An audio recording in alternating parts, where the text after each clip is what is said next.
Well, good morning and welcome everyone. Thanks for joining us today for our webinar on working in coalitions. This is the second webinar in our year-long monthly Nonprofit Advocacy Webinar Series. My name is Jeff Narabrook from the Minnesota Council of Nonprofits. I'm one of your co-presenters for today. Before we get started, just a couple of housekeeping items to take care of. First, you should see a slide on your screen with the title of today's webinar. If you don't, if you have any problems during the webinar, please dial ReadyTalk's toll-free support line. I'll give you that number if you need to write it down. It's 1-800-843-9166. And I'll say that one more time. It's 1-800-843-9166. And that number was also listed in the reminder email that should have been sent to you yesterday. In order to ensure good sound quality for the recording and eliminate background noise, we have muted the phone line. So you can hear us, but we can't hear you. But that doesn't mean you can't ask questions. We really want you to. We know webinars are sometimes hard for people to focus on. There's lots of other things that you're busy with, so we want to try to engage you as much as possible. There is a chat bar on the left-hand side of the screen. Only the moderators will be able to see your chat. So please don't hesitate to chat us at any time. We'll be soliciting your feedback at a couple points as well. After the call, I will be sending you a follow-up email, probably tomorrow, with links in it that you can use to download the PowerPoint that we're using, to download the audio file, or to watch an entire repeat of this recording that we'll have on YouTube. So that takes care of the housekeeping. For those of you who are new to the Minnesota Council of Nonprofits, we support individual organizations and our sector as a whole to be their own voice in the public policy process. We provide training on advocacy and lobbying such as this. We're a resource to policymakers in our sector.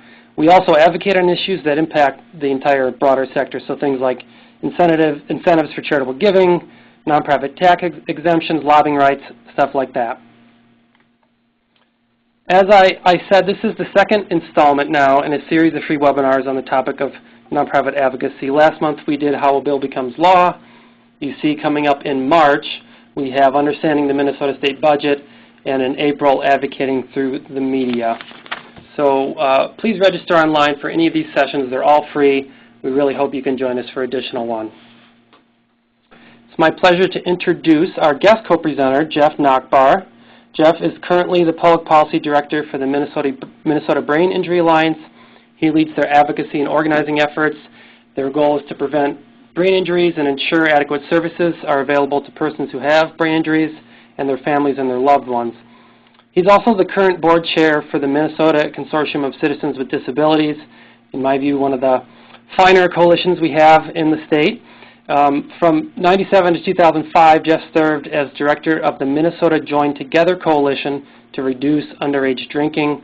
They work to stop adults from providing alcohol to youth. Prior to that, he worked in crime prevention at the Minneapolis Police Department, and he has 20 years of experience in community organizing, coalition building, public policy advocacy, and elections. Jeff, thanks so much for joining us. Are you with us? Yep. Can you hear me? All set. Great. Okay. As for myself, my role here at MCN does include coordinating the Voting Rights Coalition. That's a group working to protect voting laws and ensure all citizens get the opportunity to participate in democracy. So, at this time, I'd like to direct your attention to the screen. We actually have a couple poll questions we'd like to have you answer before we get started. So, the first one, if you just want to click the answer and submit it, tell us about yourself. Do you work for a nonprofit, state or local government, or for a for-profit organization? I'll give you just 10 seconds to answer that. As you're answering it, I'll say we have about 41 people on the training today. We've got about 30 responses so far. I'll give you just a couple more seconds. And we will look at the results. It looks like 83% of you working in nonprofit organizations. We do have a couple of folks who are with state or local government and some with a for-profit organization. Next, tell me which best describes you relative to coalition. So, do you currently belong to a coalition? Are you planning to join one? Maybe you're looking to start a new coalition. Or maybe none of the above, but go ahead and check the ones that best describes where you're at. so we get a sense of people's experience level.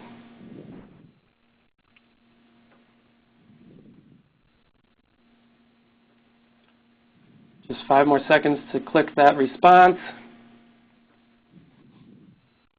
Okay. And so a majority belong to a coalition already, and then an equal amount are planning to join a coalition or looking to start. So that's helpful for us to know as we get going. And then finally, we have a set training here, but we want to know what areas you might be most interested in focusing on today. And you can select all that apply. And if you select other, which is fine, I hope that you will chat us at some point the areas that you want to focus in. So we want this to be as useful and practical as for everybody as possible. So do you want to look at starting a coalition, managing conflict, how to lead a coalition, setting shared priorities, making group decisions, or something else, or all of the above? Go ahead, give you 10 more seconds as the responses come in.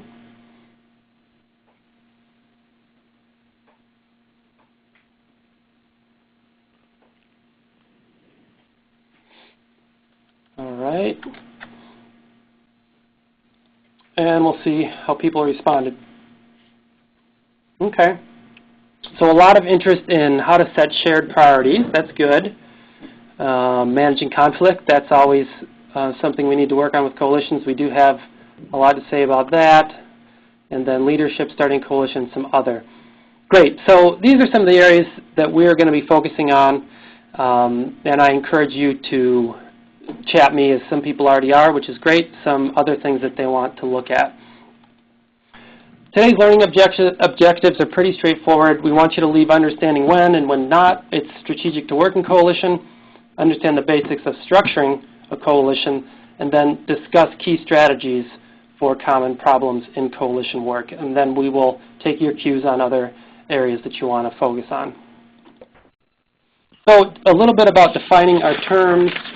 There are so many different forms of joint action. There's networks, there's alliances, there's working groups, there's task forces, advisory committees, coalitions, associations. So all of these are forms of joint action. They vary in terms of their longevity, their goals, the level of commitment that's required of participants. And you can see I picked out 3 networks, alliances, and coalitions and highlighted some of the differences.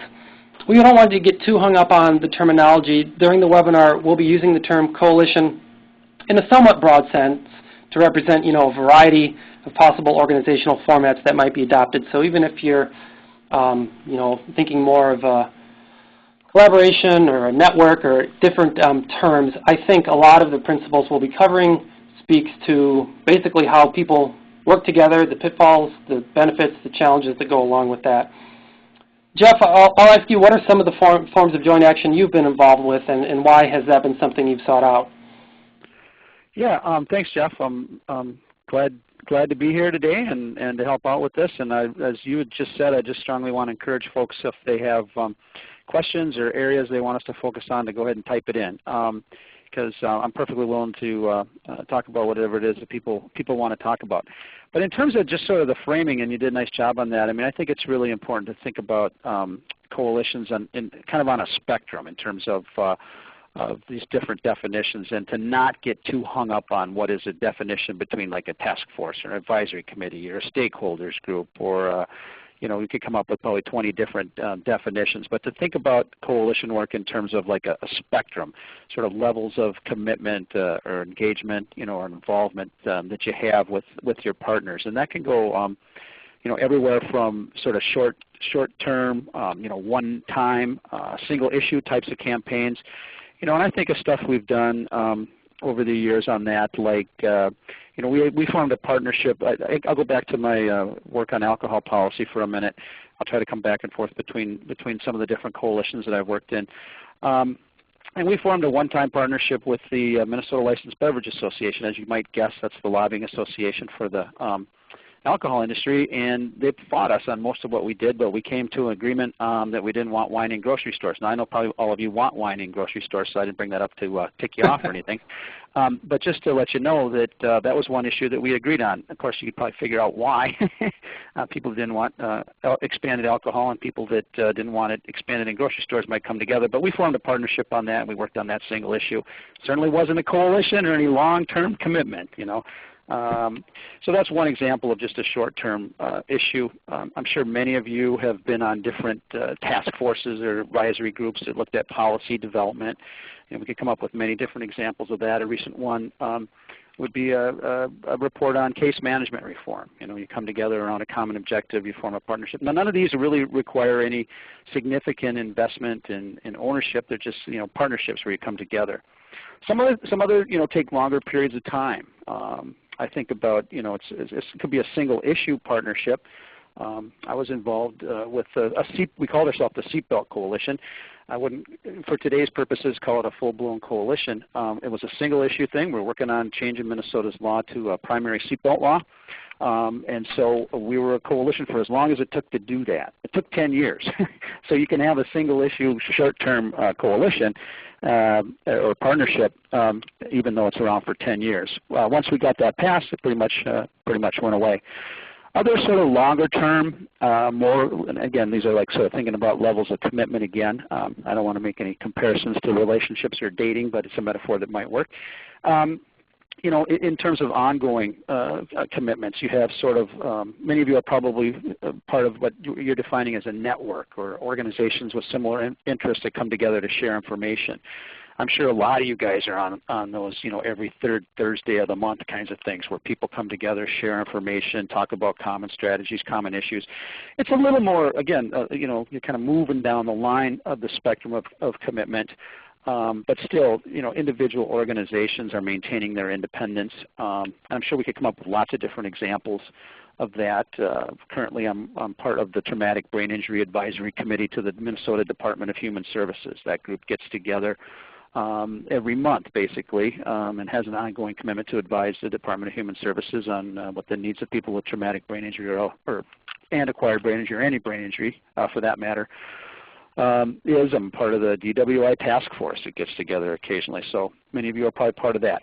And then, of course, I'm talking about, and what we want to focus on today, Jeff, is a full-blown coalition. So the sort of all-in kind of relationships. You know, we're getting married. We're in this together. It's all in, long-term, shared ownership. You know, you're still your individual organization, but you're totally invested in your partners. And Jeff, I understand you're going to share some examples of that. So just in terms of framing it, I know I went on a little bit here, but I think it's really important to think about it. Don't get hung up on the definitions. Think about it in terms of a spectrum, and we'll get into, you know, sort of what you get out of it and what you have to give to it to make it work as we progress today. But I think that's a real helpful way to start thinking about it. Excellent, and kind of going a little bit further on that, Jeff, the slide that people see now, just a couple of examples of current coalitions in Minnesota, and I'll point out two things. One, always remember that there may already be a group out there working on some of the issues that you care about. You don't always have to recreate the wheel, and we encourage you to obviously research what's out there first.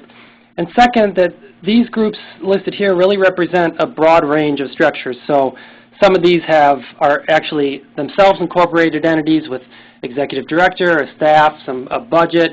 So for instance, the Consortium for Citizens with Disabilities. Others, for instance, the Second Chance Coalition here is not a standalone organization, but it's led by individuals whose primary work is with another standalone organization, and their work is related enough that, you know, they've taken leadership, voluntary leadership in the Second Chance Coalition. And all of these are coalitions because it was strategic for them to be so. If you look at, for example, the Coalition for the Homeless, well, that group was founded in 1984 by a group of service providers who felt there was a need for people to go upstream to identify the root causes of homelessness. And so they continue that work today. They have 150 members, and you know, their work continues because it's strategic for them to come together. So I'm going to ask Jeff to dig a little deeper into why we do coalitions. And he's going to talk about kind of when you create a coalition, when you don't, what are some of the advantages, what are some of the disadvantages. So Jeff, I'll let you take it away, and either I can advance the slides for you, or you can just click on the slides as you choose, either way. Oh, okay. Okay, well, now we're going to start talking just a little bit more about coalitions in particular, and why you'd want to do this, and share some of the experiences and questions. Of course, if you guys have them, please ask. The most important thing in terms of when I think about this is that a coalition is a strategy. Okay, coalitions are not goals. At least in my view. If you have a goal to form a coalition, you know, God bless you, but I don't know that is going to get you very far. So, and when you think about strategy too, you have to remember too that there's not necessarily a science to this. We know. There's research that says what makes for an effective coalition, or what works or what doesn't. But there's a lot of this is just sort of an art as well, because what you need to start with is, what is it that you want to accomplish? You know, what is it? What is your goal? Why? And for most of us, I'm guessing, based on the poll that you did, work for nonprofit organizations. And I'm guessing every one of our nonprofit organizations has a mission, and I'm hoping all of you could say what your mission is. And so that's your goal. That's what it is that you want to accomplish. And so the question really is, okay, how do we accomplish that goal? And coalitions are nothing more, in my view, but a strategy. Albeit it could be a very effective strategy, a very time-consuming strategy, but it's nothing more than a strategy to try to accomplish your goal. Most of my experience and work has been in the policy arena, and I'll keep coming back to that in terms of examples, simply because that's what I've experience with. But this can also be, transcended towards other types of goals and objectives. So start with it. Start with what it is that you want to accomplish. What is your goal? And then it becomes sort of clearer and easier to answer the question, do you need a coalition? So a lot of times, maybe your organization can simply do it. I know there are a lot of organizations that have projects or ideas or things that they want to accomplish, and they get a bunch of other people to help support that.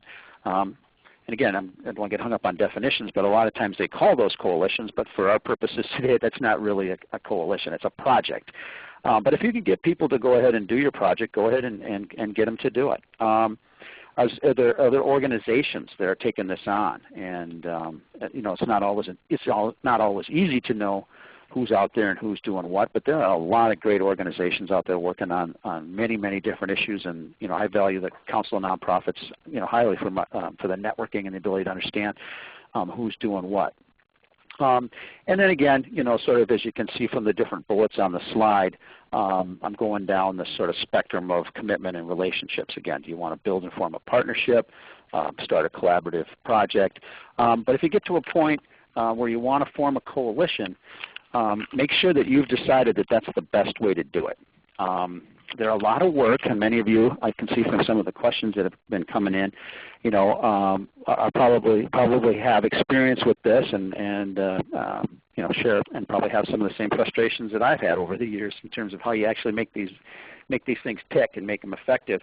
But in many cases, don't form a coalition, what I would say, unless you have to form a coalition, I guess is what I'm trying to say. It's a strategic decision, but it's a very, very important step. So then if I click on the next slide, or Jeff, you want to advance it for me? I'm not quite sure. Yeah. There you go. So let's talk a little bit about the pros and cons. Why work in coalition? I've done a lot of work in coalitions over the years, and I'm pretty comfortable saying that that in my view, coalitions are the best way to change public policy. That in trying to do the work that we want to do over at the Capitol or nationally, if you're working at the congressional level, or even if you're active at the school board level, the power of to create policy change is clearly related to how many people and organizations you have involved in your effort. So much like a single individual down at the Capitol has a limited amount of power, and there are individuals who've gone down there and gotten things done. Don't get me wrong, it's possible. But individuals form organizations because, if one person went down there with a brain injury, we wouldn't get that effective. If a number of folks went down there with a brain injury, and that's the Minnesota Brain Injury Alliance, then we can be more effective. But if we really want a political power, I know the Council of Nonprofits has been working towards this goal of building political power amongst the nonprofit community for years. That's why we need a coalition. So in my view, coalition's the primary benefit of coalition is in the political arena, although there's lots of other reasons to do it, but my experience shares that. So I think that's really, really important. You can get the much bigger scale and reach. For example, and I'll come back to this many times I'm sure with other examples, the Minnesota Consortium for Citizens with Disabilities, and thanks for your kind words about our coalition, Jeff. I'm proud to be part of it, but we got problems just like any other coalition. But clearly, the ability to influence disability policy in Minnesota, which is clearly related to healthcare policy, and many of you, I'm sure, are involved with different healthcare issues, is related to how much political power we have and the decisions that are made down at the Capitol. And most of the decisions that affect us are about money, are about funding. Has the budget forecast come out yet? It's supposed to be coming out within the hour, I guess. And many of us are anxiously waiting that and waiting what the Democrats are going to do. Anyways, I don't want to get into the politics of it, but clearly if you want to try to have an impact on what's happening with funding, that's where the Consortium for Citizens with Disabilities comes in. And for just a simple example, it doesn't matter if you have a brain injury or a physical disability or a developmental disability. If you need health care, you need health care. If you need transportation, you need transportation. And that's the primary reason why we have come together on those issues. It allows us to increase our resources by organizations pooling their resources. We're set up on a due structure similar to the Council of Nonprofits based on the income or the budget size of the organizations, and it helps get things going. So Jeff, you want to give me the next slide?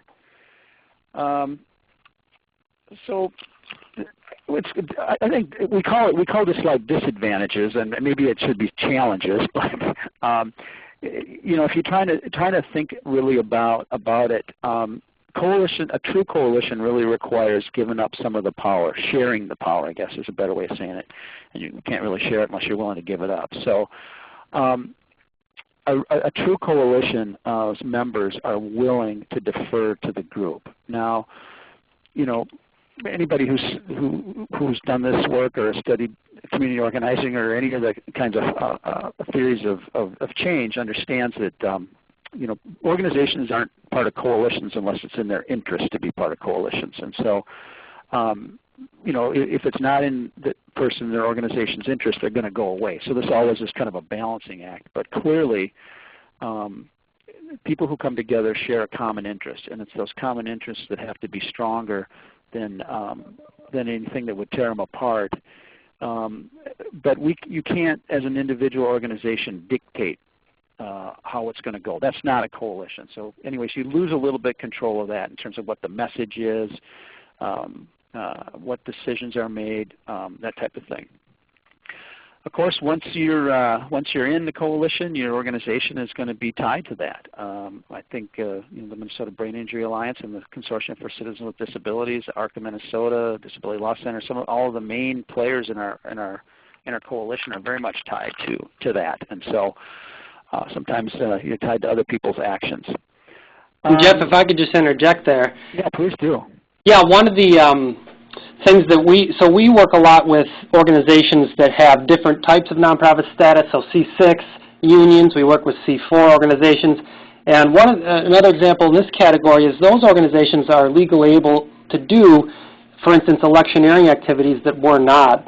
And so even though we're absolutely allowed to collaborate and work in coalition with organizations who have the ability to do those things, sometimes it can be a challenge for C3s to partner up with them because the public may not understand that when we're working jointly, we're actually working at a C3 level. We're not working on partisan issues, and but sometimes that message gets lost, either at the Capitol or to the general public. So that's just, we can work with a wide variety of partners, but sometimes what they do can make our work more complicated. Back to you, Jeff. Yeah, sure. That's a really good point. And while you're in that, I saw some of the questions people have. I mean, the folks want us to try to get into a little bit more of some of the structural aspects of forming a coalition in some of these relationships between organizations and lobbying and non-lobbying and elections and all that. We could certainly do that later on.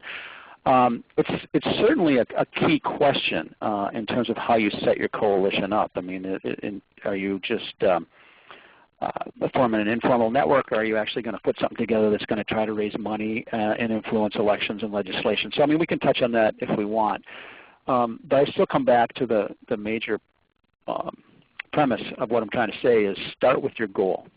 I mean, if your goal is to elect more environmental friendly candidates to the legislature, you're going to have a different structure than if your goal is to make sure that more people in rural Minnesota have access to public transit or public transportation. So the kinds of structures and the kinds of legal things you need to build around your coalition is going to really start with what it is that you want to do and then build it. Don't just build it and hope it works. I hope that makes sense, and we can come back to some of that if you want, Jeff. The other sort of challenge and disadvantage is personalities. I mean, you know, we're all human beings. We all are passionate about our missions, I'm guessing. That's why you're on the phone today. You know, you care about what you're doing. You want to be more effective at what you're doing. You're looking for partners and others to help you be more effective. But we all have our own set of assumptions and perspectives on these issues, what we think is most important in terms of what should be done about the problem, in terms of how to best be effective. What kind of strategies we should use, what kind of tactics we should use.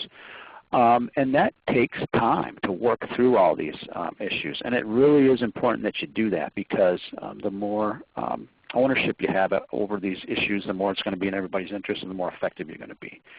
But again, I would also be, you know, there's a couple of different ways you can decide to organize a coalition. You can get everybody in a room and say, okay, what is it that we all agree on? What's the sort of lowest common denominator? And we'll work on that. Or you can, again, I would recommend decide what it is that you want to accomplish and get the people in the room that share your vision, share your strategy, share your hopes about what it is that you want to do. So you have the different personalities, you know, the more voices. You're going to have you know, people that are natural leaders and like to speak for others. You're going to have people that are quiet behind the scenes.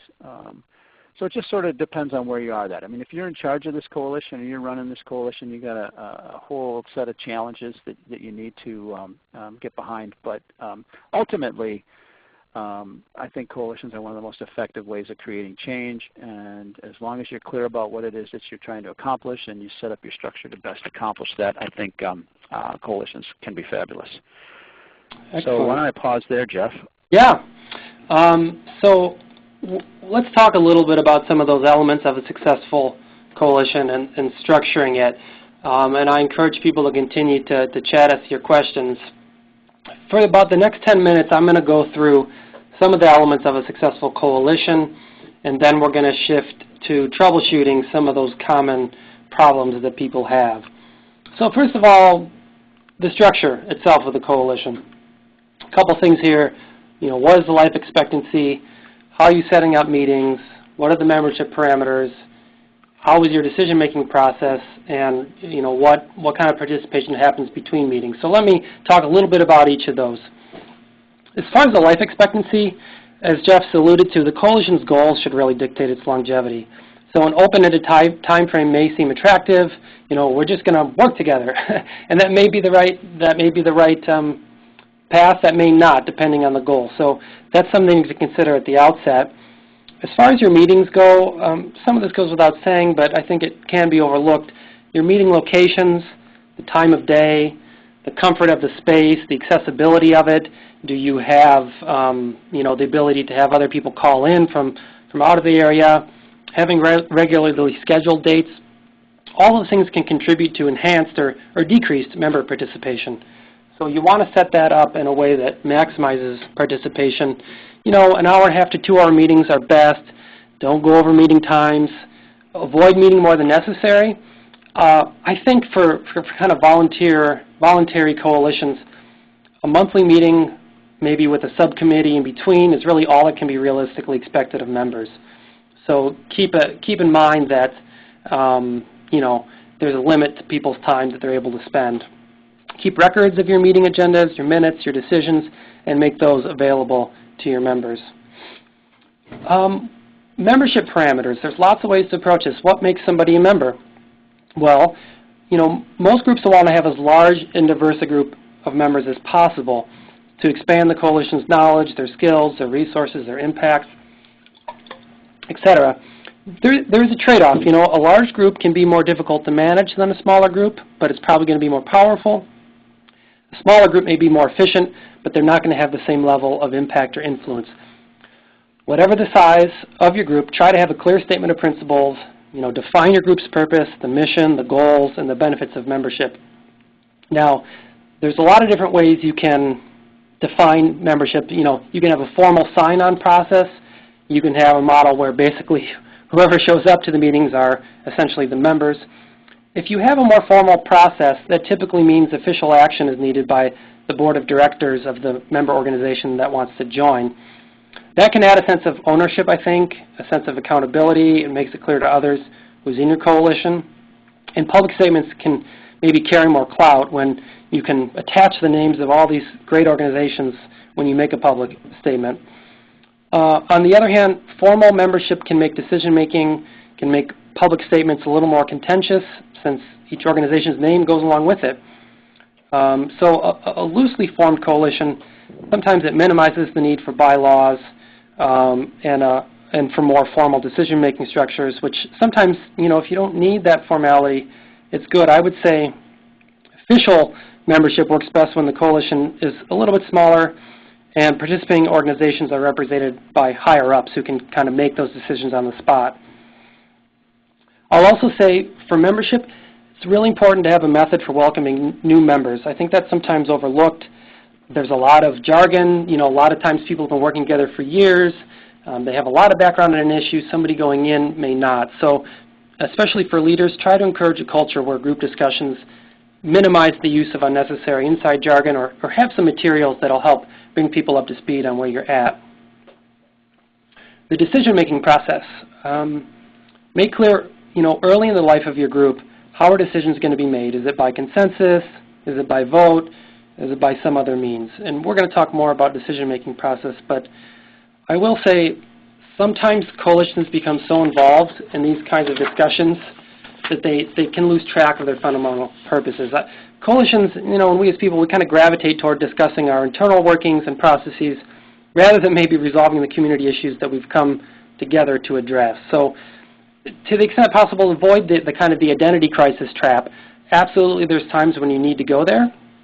But just avoid those discussions if they're not helpful. Usually it's great to take some of those discussions outside of the meetings. It can be really hard to have that kind of identity crisis discussion in a big group. And you've got to remember, some members just aren't going to be interested in that. Often there's a core group that really, is really invested. Maybe they're in a leadership position. Maybe bring that discussion to that group and leave it out for members who don't really care, frankly, maybe, or they're just not invested in that conversation, and that may decrease their participation if there's too much emphasis on that. Participation between meetings. Successful coalitions generally have active planning groups or subcommittees, whether formal or informal, that actually carry out the work.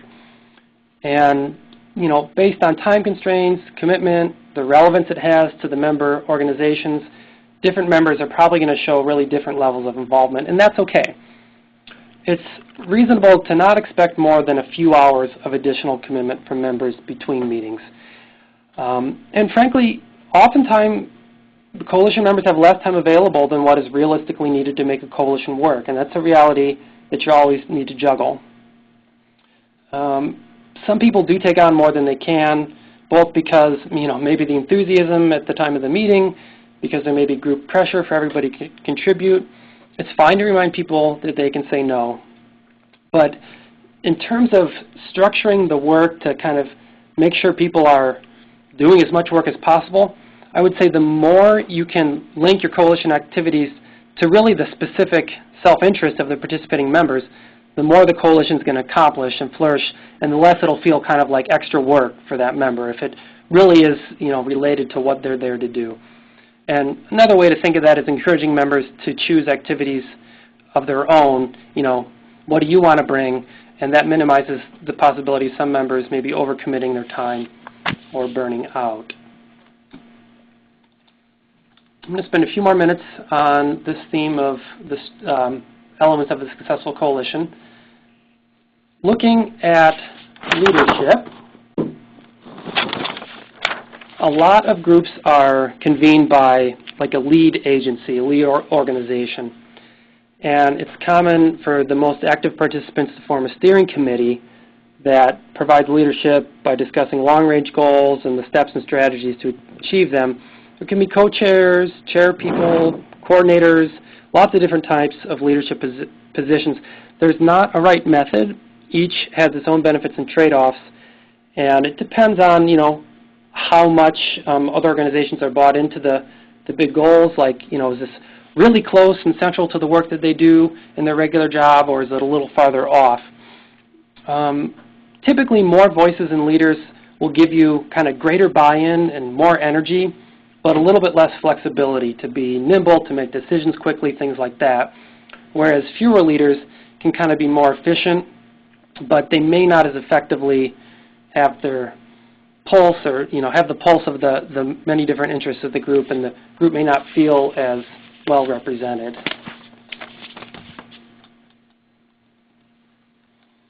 Elements of a successful coalition: conflict and communication. So conflict is natural, it's unavoidable. People's unique experiences lead to differing opinions, different perspectives, and due to their size and I think their complexity, coalitions really have a difficult time managing conflict a lot. Sometimes it's that they suffer just from an unrealistic expectation that because you're all there with a shared common goal that you're going to agree on things. I think successful coalitions should expect and plan for conflict and kind of learn to figure out when to work through differences, when to agree to disagree, and when to have those conversations. I don't know about if you've experienced this, but I've been in kind of large format meetings where some of these things are hashed out, and it's really not a productive space to do it in. So again, finding the right place to have that conversation. And just generally, facilitating good communication, allowing members to exchange information and ideas quickly and efficiently is going to help people to maybe more be on the same page. So those are some just basic guidelines. You'll note the citations. I drew heavily on both of those documents that are linked at the bottom, and you will get this PowerPoint emailed to you later on. We want to switch for the balance of our time. We've got about 20 minutes left. We got a couple questions that we can dig into right away. But basically, we want to know, okay, what are your experiences? What questions do you have with coalition work? And where would you like to focus on the balance of our time? Let's see, Jeff, one question we had was, what is a good makeup of members? How do you know who are the right people to get in the room? What do you think about that? Wow, Jeff, that was a lot of stuff you just went through. And I would, if you really are planning to take a lead role in a coalition, spend some time to follow up with those readings that you cited there and learn from some of the experiences of others, because it can be a pretty daunting task to set all this stuff up. So, I would start with understanding that coalitions are delicate creatures. They're organic. They have a life cycle. They have a beginning, a middle, and the end. And the simpler and more straightforward you can make them, the better. Only get them as complex as you need them to be to get the work done. So, but there are some great tips that you just went over there, Jeff. And like anything, any question, I'm going to probably frustrate people a little bit with my answers because it depends on what it is that you're trying to accomplish or change. There is no playbook that says do A, do B, do C. The the research and some of the stuff that you just cited, I mean, is based on sort of a historical look back and analysis on many different coalitions and sort of trying to assimilate what was learned about that. But none of these groups, I'm thinking, necessarily knew that all this stuff was going to work when they started with. So if the question becomes, who do you want in your coalition? My experience and my recommendation is that you get the people in the room who share your goals.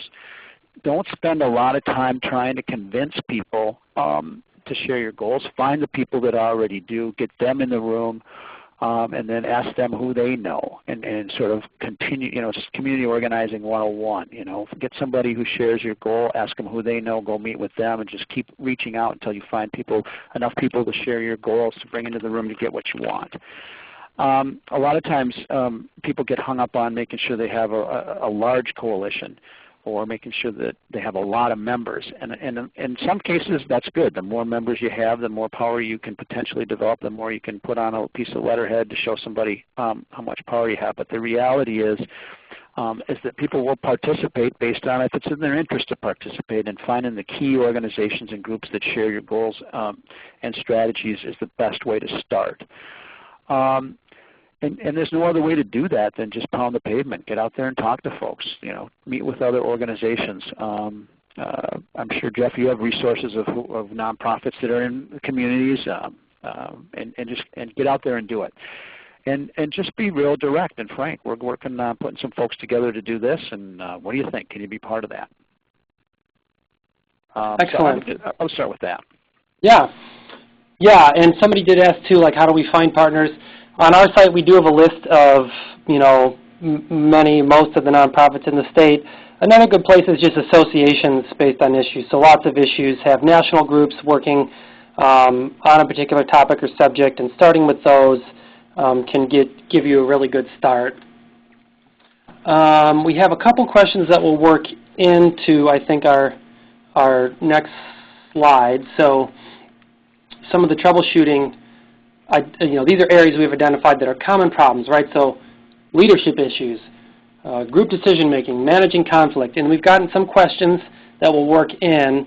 One of those is, how do you handle it when a partner has gone rogue? So they've started working independently on the same issue.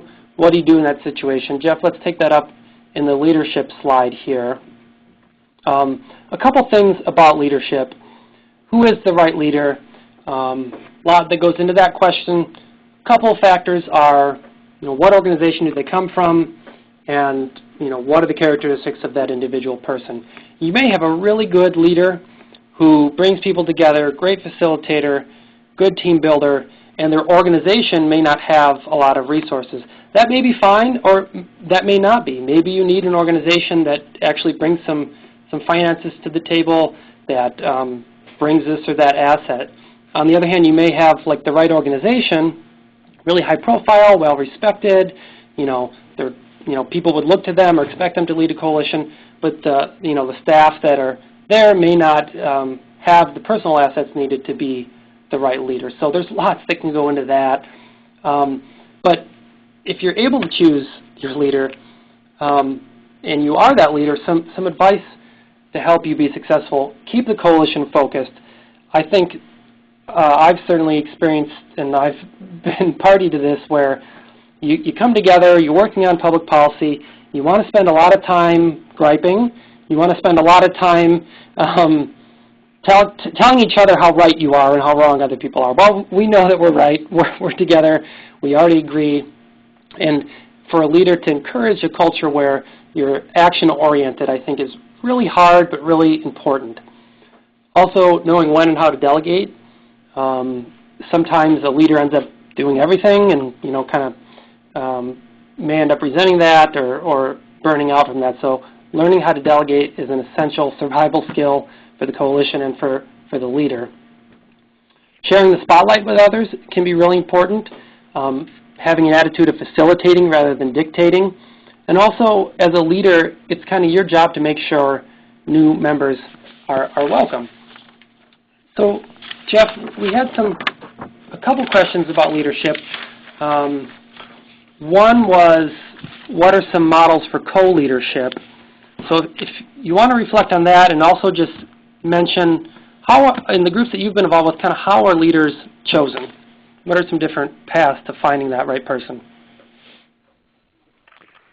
Wow. Again, great questions. And it really gets at sort of the heart of what coalition organizing is all about. And again, there is no really right answer. Other than, I would say be careful about investing all the leadership in one person. That's really not I would say not an effective coalition strategy. That doesn't mean it's a bad, sort of policies change strategy. I mean, we've seen a lot of organizations or so-called, I'll call them so-called coalitions, that really are nothing more than projects of a strong organization that a lot of people come around and they call themselves a coalition. But for a coalition to be effective, it has to, and I keep saying this, it has to be in the interest of their members to be part of it, and that takes effective leadership. It takes somebody who's willing to do the groundwork, to find the right players, to get them in the room, to come up with a process. And again, I advise folks to only make it as formal as you have to get done what it is that you want to get done. I've been part of, and I'm sure many of you have been, part, for lack of a better word, the bylaws from hell committee.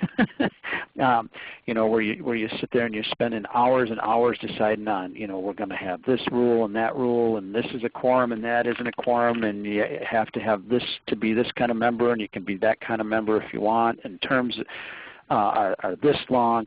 That just gets crazy. Back off on that, figure out what it is that you want to do, and continually focus that agenda. You had mentioned that, Jeff, in one of those tip slides. One of the biggest challenges for a coalition is to prioritize, is to set the priority of what it is that we're going to work on. And with the more organizations and players you get in the room, the more the temptation is to be all things to all people, and that's not going to be effective. I've been part of those meetings, the Consortium for Citizens with Disabilities. One meeting a few years ago, I counted 63 priorities. And it was almost like you were saying, Jeff, we sat around and admired the problem for 2 hours and came up with 63 things that we wanted to do about it, every one of which was important to somebody.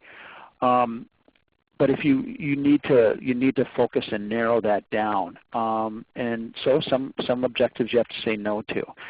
So how to get everybody on board is really on board. A narrow, focused agenda is challenging, but it's got to be done. That's the point of the coalition, is to focus on a narrow set of objectives that everybody agrees on, and then different organizations can do what it is that they need to do about that. If I had a solution to the age-old problem of why 20% of people in any group do 80% of the work, I wouldn't be doing these webinars for free. I'd be making lots of money. Showing people how to do that. I mean, every coalition that I've been part of has had the same sort of problem, and it's just the nature of groups. You're going to have a small core group of folks that are going to do most of the work, and that's okay. If you have a narrowly focused agenda and people not trying to be all things to all people, and not too many people, throwing rocks from the sidelines telling you what you should or shouldn't be doing. There's, in the scope of a hour-long webinar or a 10-minute answer to a question, I don't know that we can say, well, if you do this, this, and this, you're not going to have any leadership problems. But I will tell you that the more you focus on building that relationship and trust amongst the key leaders, the more effective that you're going to be. Well, and Jeff, what about the question of if you've had a member kind of go rogue and break from the coalition, either working on something the coalition kind of didn't want to work on as a group for different reasons, or working on a similar issue, without knowing the specifics of a circumstance like that, do you have any advice for kind of handling those kinds of breaks in trust and breaks in collaboration? Nothing can be more devastating to a coalition or a relationship than that kind of behavior. You got to hope that the people that and again, most of my experience is policy-based. So if I'm talking about a legislator or somebody or a group of folks I'm trying to influence, you have to go to them and let them know that you got somebody who doesn't speak for the coalition out there talking. So I don't know. That's a really tough one. Most of those coalitions are not effective, and they end up going away. I mean, and it can't just. I think you used the term going rogue or whatever. You know, I mean, that same sort of dynamic can happen to a coalition that just has a domineering personality as a leader, somebody that doesn't really know how to delegate or share power. You can end up with the same sort of thing. So. You know, what exactly, boy, I don't know. That's a really good question. You know, confront the person, sit them down, tell them that's what we do. You don't speak for us anymore, and please don't. Well, looking a little bit on the next slide, decision-making, sometimes groups may or may not have a clear decision-making structure, but it's one of the most important skills in working in a coalition. You know, if your members maybe feel ignored during the decision-making process, they're going to be less likely to stay involved, feel bought in, and be motivated. So really just a general guideline, whatever decision-making process you come up with, it should, you know, ideally encourage participation and some sense of equality. Consensus, you know, takes time more than just voting, but you'll end up with a decision that every member supports, so it could be easier to implement. There will be cases in which consensus can't be reached, and either your group must vote or really decide, well, whatever it is, that's off the table now. As far as paying attention to things you know will be hard decisions, or, you know, we have one question about how to plan for conflict, you can probably anticipate what decisions and discussions are going to be contentious or charged. Often that's going to relate to money, to different policy positions, maybe to turf wars between organizations. So sometimes, you know, as part of a plan to address that, having a group clarify in advance the kinds of issues that are charged, grants, turf, legislation, will help to avoid problems later. And spending time outside the meeting, you know, with people who have a call about this or that is really good. You know, don't have this conversation first in a large group meeting, remember, because that won't be effective. And you don't want people to be hearing about a hard topic for the first time during a group meeting. So, you know, one of the things that the leader needs to do is basically be doing a lot of offline work coordinating with people. We have about 7 minutes left. I'm going to go on to talk. That, Jeff. Yeah, so go right ahead. One of the most effective ways to sort of address that is, you know, is to get people to understand that, well, number one, have a narrow focused agenda. So anytime somebody comes up with an idea, the discussion isn't about whether that's a good idea or not. It's about whether that idea fits the agreement that we have for a narrow focused agenda. And if it does, then is that the most important thing that we can do. And to try to get people to understand that even if you don't necessarily believe that that's the most important thing that can be done, or this is the highest priority for you, that you agree that this is the highest priority for the coalition, and that when speaking for the coalition, this is what the coalition is going to do, this is what the coalition is going to work on. So you don't have to challenge somebody's underlying belief about what's important, you just have to agree that this is the way the coalition is going to look at it, and the coalition is going to work on it. And by keeping a narrow, focused agenda, you just tremendously reduce the complexity of the decisions that need to get made. Absolutely. As far as troubleshooting conflict, there's 4 steps on this slide that, I mean, the hard part is actually doing this, but this at least does provide a little framework for at least approaching the problem of conflict. So when there is conflict, you know, determine its root causes.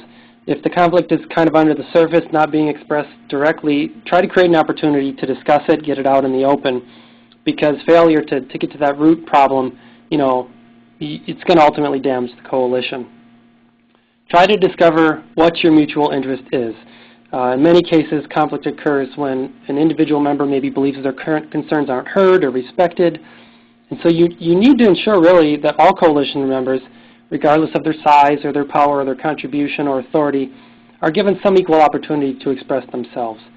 And you know, even if they have contradictory positions on some issues, members may find, you know, that they do, you know, what their mutual interests are, and that can help generate mutual goals and options for resolving a conflict. If you can get to the generating options part, you know, figure out what is a way forward on this. Some members may feel strongly about their position. They may say, you know, it's this or nothing. Others, may actually, they'll disagree with the proposed solution but don't feel strongly enough to oppose it or prevent it from going forward. So find out not just where people are, but what they really need to, be effective and move on. And then finally, building consensus, creating agreement between coalition members, actively listening, working through differences, finding compromise, etc. So, Jeff, how does this ring with your experience? Is there, conflict that you've seen successfully dealt with in coalitions, and how do you get from here to there?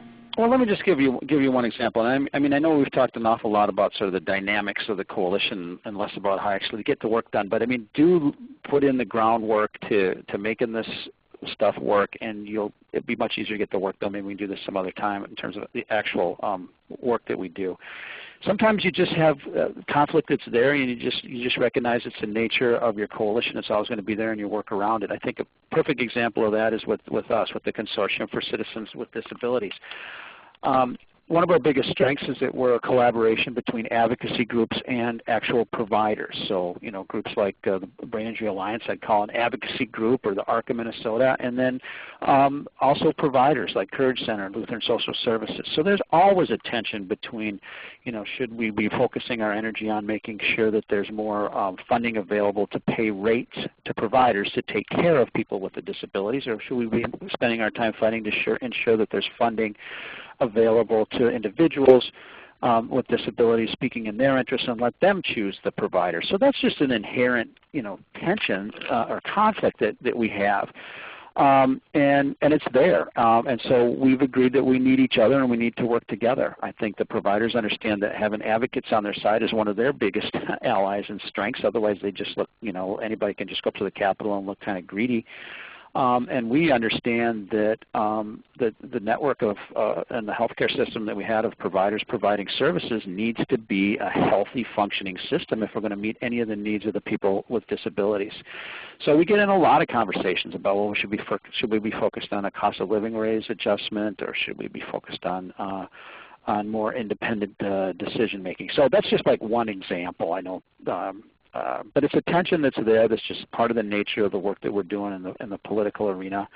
And so we agree to what we can agree on, and we leave what we disagree on alone.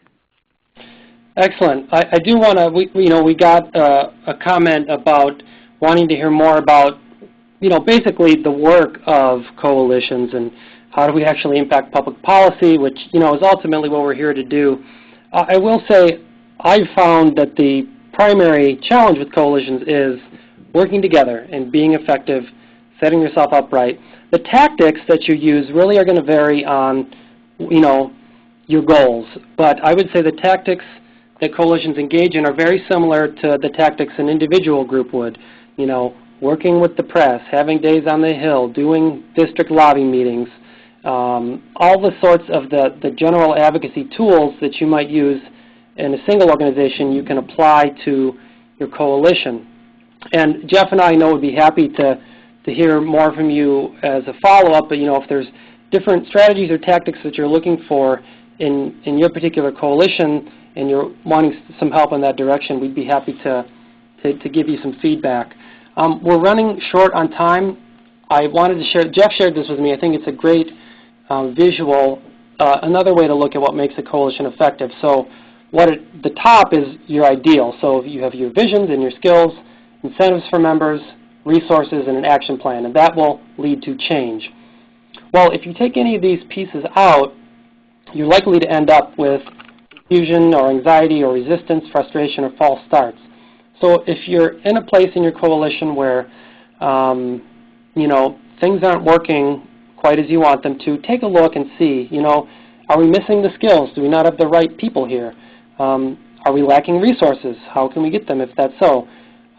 Is it incentives? Like basically the members, there's not enough incentive for members to act, and so things don't go anywhere. Are we actually missing the action plan? We have everything else, but we don't have the action. So I think this is a really neat tool for looking at kind of diagnosing some common issues that coalitions face. We are at the top of the hour. I'm going to let people go. Here's our contact information for myself and Jeff Nachbar. You're always welcome to contact me with questions. We'd love to hear more. You know, there were a couple questions in the chat that we didn't get to. I'm going to respond to you offline.